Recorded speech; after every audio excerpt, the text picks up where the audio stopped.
La costa este y sur de Gran Canaria está salpicada de pequeñas calas, caletas y abrigos aptos para el desembarco. La historia de esta costa es una historia de aguadas, de intentos de conquista, de racias de esclavos e insólitamente de muchos naufragios. Bueno, es una recopilación de textos ya publicados por diferentes autores que tratan el tema del sur y los piratas, ¿no? Los piratas, el contrabando, los desembarcos militares, los robos, los secuestros y pillajes en lo que es la costa sur-sureste de Gran Canaria.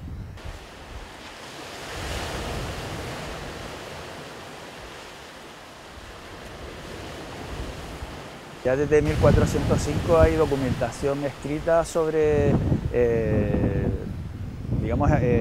estudios de la costa de Gran Canaria, sobre todo Gadifer de la Salle, que en un intento de conquista de la isla de Gran Canaria pues hace un estudio de la misma costa de Arguineguín y ve favorable pues crear un puerto con la defensa de una fortaleza.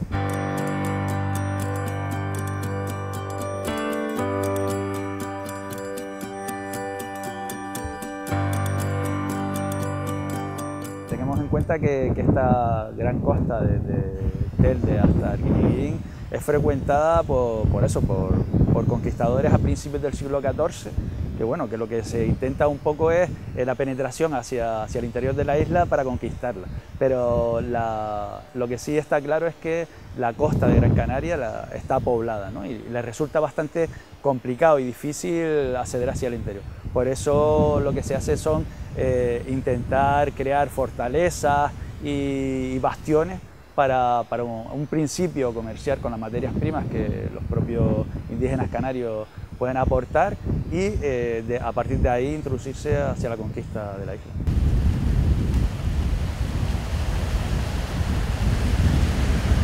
A partir del siglo XV, Torriani, ingeniero militar de Felipe II, ya describe la zona sur y va nombrando los puertos o posibles bahías de desembarco que hay en la zona sur, ¿no? Como puede ser Arinaga, Maspaloma, el mismo Arguineguín, Tauro.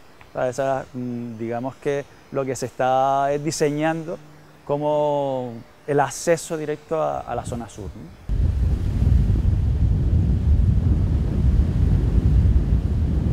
Posiblemente Gando fue un lugar de acogida de barcos, a lo mejor hasta de los cartagineses o los romanos. Lo que pasa es que no está documentado. Sí, en cambio, encontramos ya la bahía de Gando documentada con viajes de los árabes en la época medieval. Sí, ya aparece que Ibn Khaldún desembarcó por la bahía de Gando, sí, documentada. Y ya luego, en los primeros siglos, ya 14 y 15, sí que hay constancia de la llegada a Gando de barcos, posiblemente buscando un abrigo, ¿no? Buscando un abrigo que, como tú bien sabes, es de los pocos abrigos importantes que tiene el archipiélago, junto de las isletas.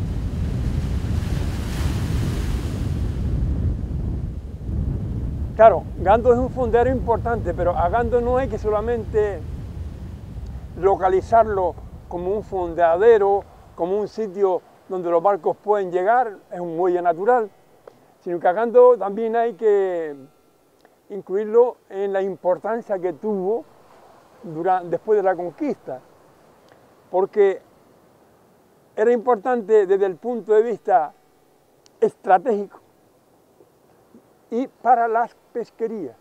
Es el puerto natural para los productos que surgen desde esta zona, ¿no?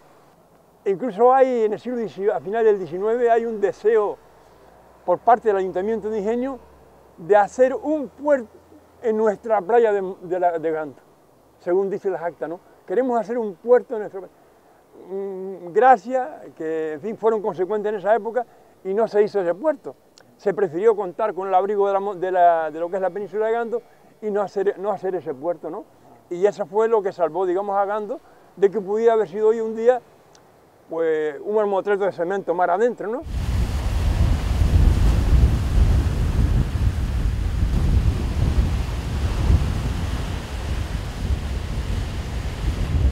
que es el primer puerto de la isla de Gran Canaria, por lo menos el que da acceso a la primera conquista, a las primeras relaciones con los extranjeros, con los señores ya de Fuerteventura, Lanzarote, ¿no? Allí se va a crear la fortaleza oratorio de Gando, que hace construir este señor, Herrera, Diego de Herrera, y crea un pacto entre los guanartemes y él, ¿no? Lo que se le llama, o bien que el viejo llama, el pacto de Gando, ¿no? Ellos, digamos, crean esa fortaleza y a partir de ahí pues se va a comerciar en esa fortaleza.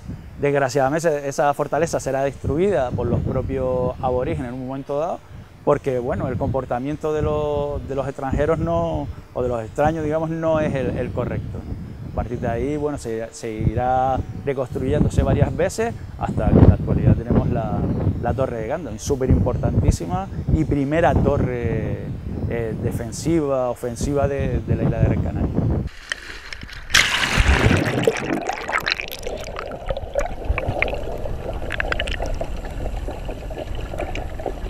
Lo de la Baja de Gando, para mí, Paulino, tiene, digamos, un carácter muy especial, en tanto en cuanto desde niño me he dedicado a estudiar ese fenómeno, porque mis padres nos llevaban con las bestias allá a esa playa, los niños. Yo, en una ocasión, pues, mientras dormimos en unas cuevas allí en los Chirlos, pues sentí como un barco chocaba, como los restos llegaban a la orilla. Esa fue una imagen que a mí se me quedó. Y a partir de ahí siempre tuve interés por los naufragios en ese lugar. Claro, los naufragios en Gando son todos, la mayoría de ellos, a excepción de algunos, producidos por la Baja de Gando.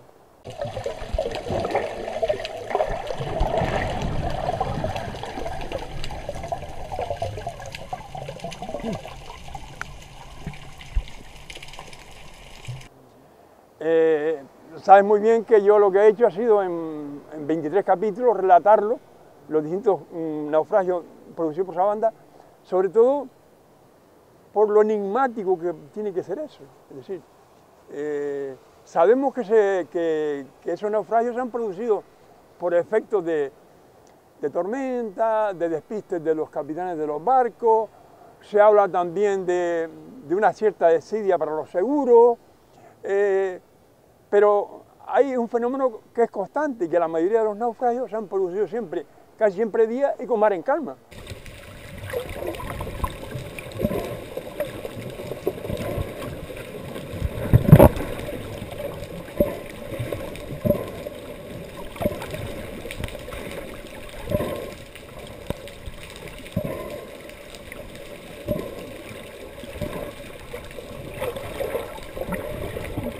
Hay que tener en cuenta que en ese lugar habían encallado barcos de gran tonelaje. El primero, que fue el Senegal en 1880, era un transatlántico que venía de Sudáfrica. Luego, no digamos nada del mito que se creó en torno al en el Alfonso XII. Y la infanta Isabel allá, posteriormente en la guerra, que era un barco que traía el trigo y el millo para reponer aquí las Canarias, ¿no? Sabemos, es un escollo marino, es decir, un fenómeno geológico, un fenómeno volcánico, tú sabes mejor que yo de esas cosas, que afloró allí y quedó a pocos metros de la superficie, casi a menos de 1 metro en marea vacía. Y claro, a simple vista no es visible, pero las cartas marinas lo señalan perfectamente. Pero ahí hay un problema añadido, y es que el hecho de que distintos barcos encallaran a lo largo de un montón de años en ese lugar, da lugar a crear una leyenda negra en torno a Gran Canaria, porque se confunde con la entrada al Puerto de la Luz. Y entonces, pues ciertos intereses de otras islas llegaban, las dificultades de la navegación en estos sitios, cuando realmente la Baja de Gando es un sitio que está allí muy cercano a la costa, perfectamente marcado, y que no tiene ninguna explicación cómo tantos barcos, a lo largo de tantos años, uno detrás de otro, han ido cayendo devorados por la dichosa Baja, ¿no?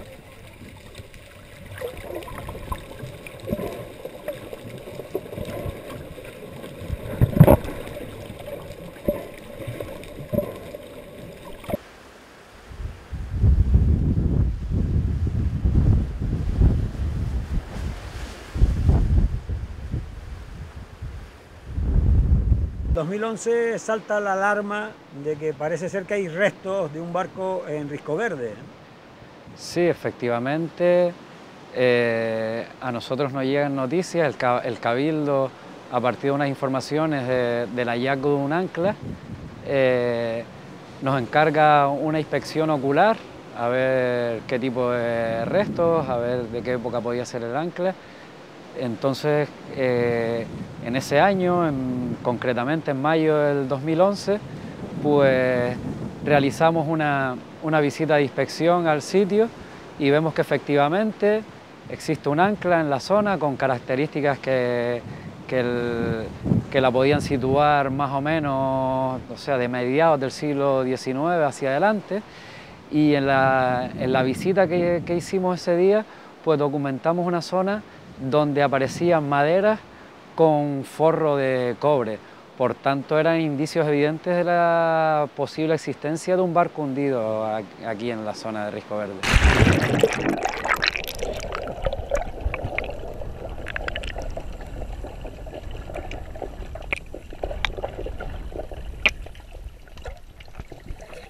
Sí, a raíz de la aparición de estos restos de madera y del forro de cobre, pues se encarga una intervención arqueológica y realizamos la intervención arqueológica entre finales de agosto y mediados de septiembre del año 2012. En la intervención arqueológica esa, pues pudimos documentar la existencia de una quilla, en concreto la mitad de la popa de una quilla que estaba conformada por la quilla propiamente dicha y la sobrequilla, y estaban forrados con forro de aleación de cobre.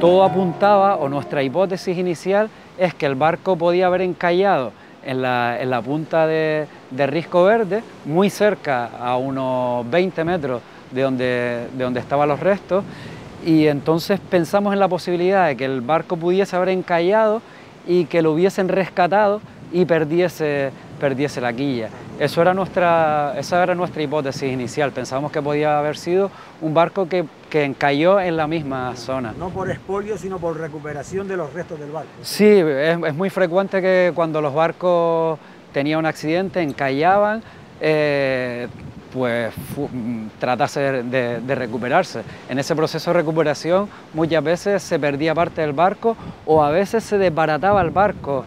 El desbaratar los barcos era una cuestión que se hacía frecuentemente. De hecho, tenemos referencias en el siglo XVIII a un barco que encalla en Pozo Izquierdo y es desbaratado en el sitio. Los mismos carpinteros de Ribera procedían a desbaratarlo si no se podía recuperar, y recuperaban aquello que podían, pues los restos de madera, los cabos, las velas.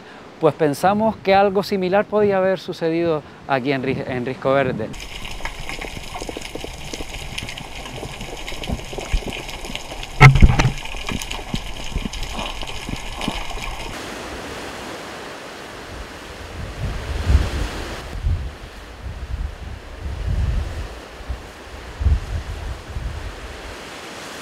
A falta de caminos, digamos, en el siglo XVI, inclusive hasta el siglo XIX, caminos en los que se podría transportar o toda la producción, tanto azucarera, maderera, de la zona sur de Gran Canaria, pues en ausencia de eso se utilizó la navegación de cabotaje. Está claro que los grandes bosques del sur de Gran Canaria, de Tirajana, Arguineguín y Mogán, fueron transportados desde los puertos de Arguineguín hacia los puertos donde la población empezaba a asentarse después de la conquista, ¿no? Agüimes, Telde. Ahí la madera se utilizó para los ingenios azucareros, para los enseres domésticos y para toda la industria un poco que estaba basada en la utilización de la madera. Se constata también que a partir del siglo XVI hasta el XIX, tenemos un documento que se rescató a través de notificaciones, que en 1790 el retablo de la Virgen del Buen Suceso estaba hecho con madera que se hubiera transportado desde Maspalomas, desde el aserradero de Maspalomas hacia Gando, con lo que también en el siglo XVI todo el azúcar producido pues, en los ingenios azucareros de Telde, Aguatona, de Agüimes y Tirajana salían a través de los puertos de Gando y de Arinaga, ¿no? Tenemos en cuenta que para transportar todo eso había que llevarlo hasta los puertos y de los puertos hasta la capital y de ahí hasta el norte de Europa.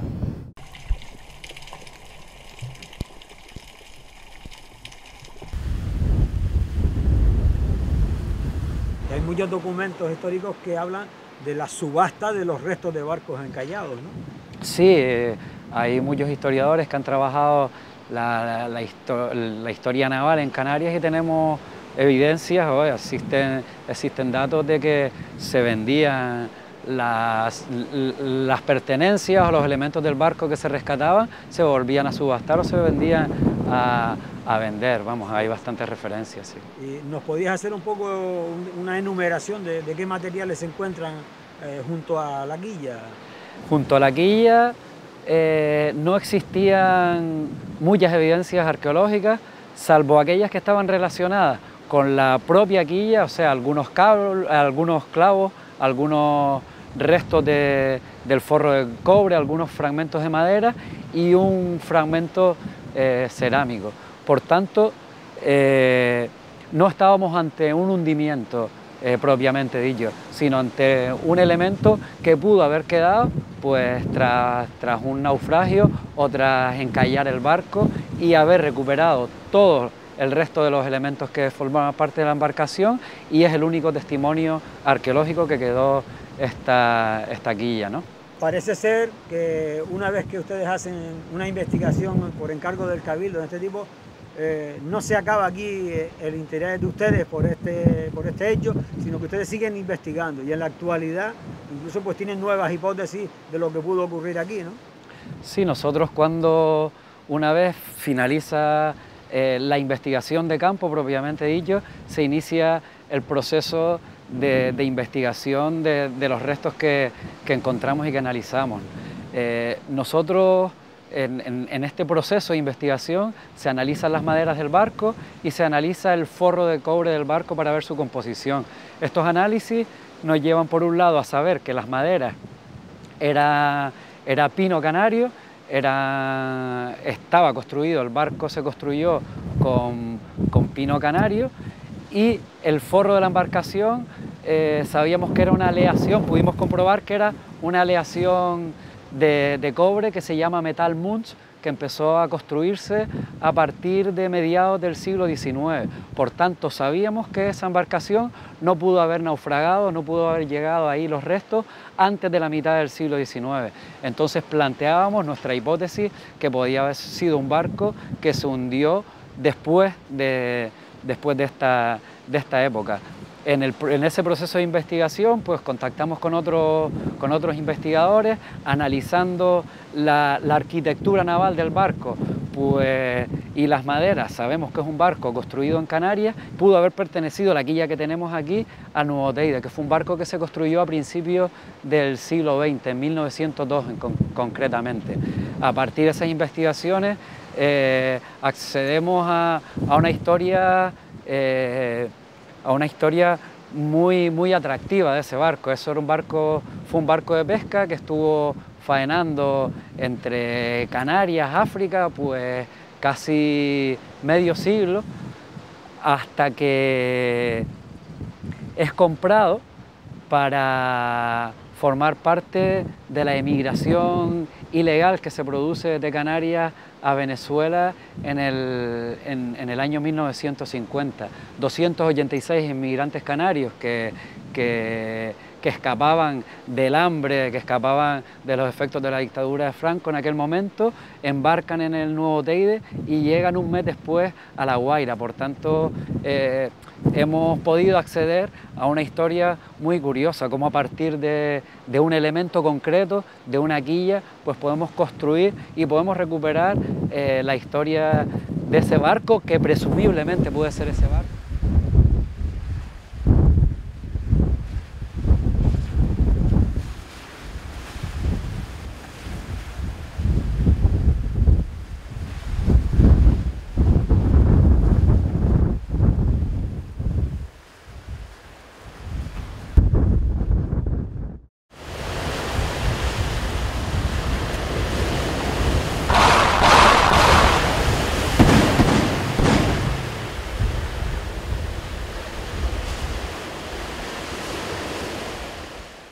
Antonio Lorenzo de Ayala pide permiso para levantar la casa fuerte del Castillo del Romeral, que va a ser el único bastión, el único fuerte, la única fortaleza que se haga cargo de defender la costa de los piratas, ¿no? Desde que se instalará eso, ¿no? en las inmediaciones del actual Castillo Romeral.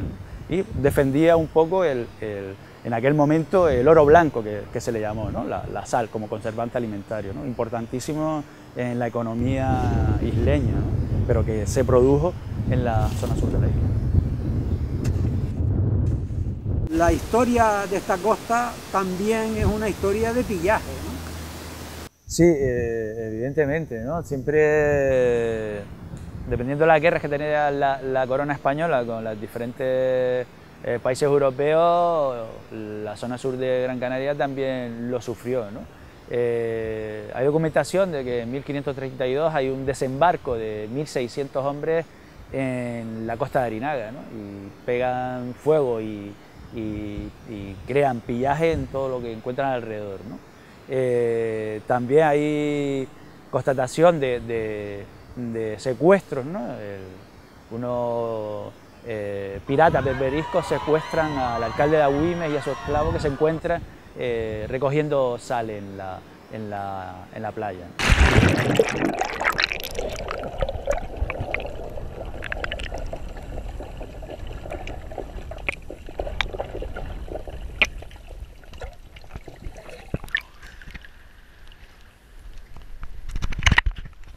Sí, hay un trabajo muy interesante sobre los pecios de la isla de Gran Canaria, de Olmo Canales, y en él se recogen pues, el pecio del burrero, que es un pecio muy importante, donde aparecen pues, cañones y bueno, hubo todo un trabajo de investigación durante el año 1961 que se trajeron y ahora actualmente están en el Museo del Jao en Santa Lucía. Con lo que nos da a entender que la zona sur de Gran Canaria es una zona de conflicto, ¿no? De conflicto tanto por lo que hablábamos antes del comercio que se generó a través de la sal, la cal y derivados, que hizo que se acercaran piratas, bastante piratas, ¿no? También hay que mencionar que en el siglo XIX es muy frecuente las informaciones referentes al contrabando, ¿no? Contrabando que se producía también en la misma costa, ¿no? Y que ponía en peligro en un momento dado a paisanos y autoridades del lugar. Se constata que en 1830 un contrabandistas que desembarcan en la costa de Arinaga pues ponen en peligro la vida del alcalde de ese momento en Agüimes, con lo que se nota que hay un tráfico importante de navíos en toda la costa.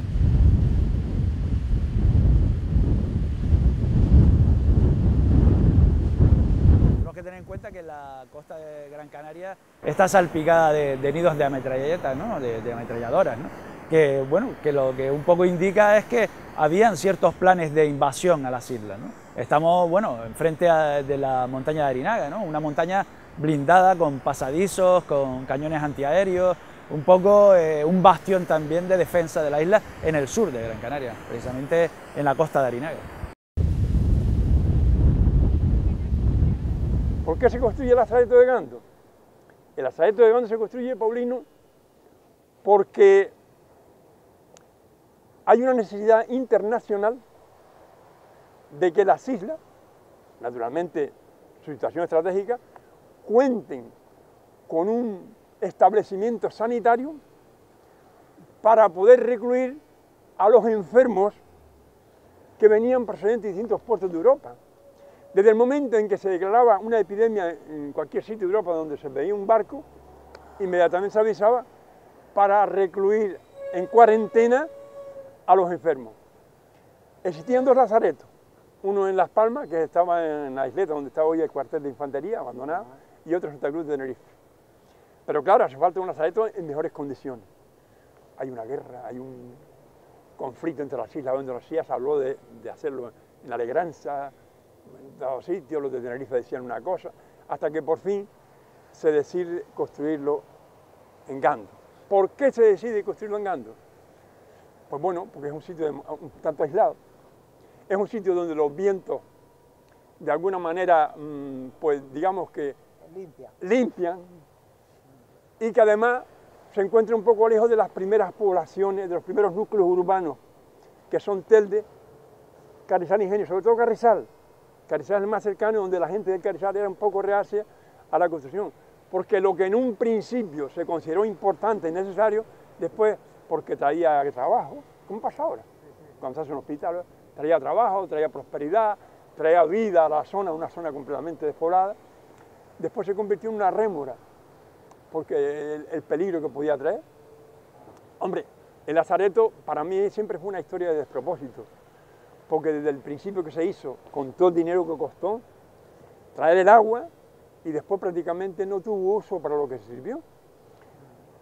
Fue después hospitales, tiene una página importante con la famosa gripe, y siempre la marisma y el tiempo lo destruía, venían los desaprensivos, robaban, y el lazareto pasó por las mil y una, desde el Estado cedérselo al Cabildo en usufructo, luego el Cabildo devolverlo de nuevo al Estado durante la Guerra Civil, convertirse en prisión militar, ya para en los años 40 pasar definitivamente al Estado de nuevo, pero ya concretamente al Ejército del Aire. Por lo tanto, el lazareto y la Torre de Gando son dos construcciones emblemáticas en Gando. Hablo antes de la llegada del fenómeno de la aviación, que ya eso es otro mundo y otra historia diferente, ¿no?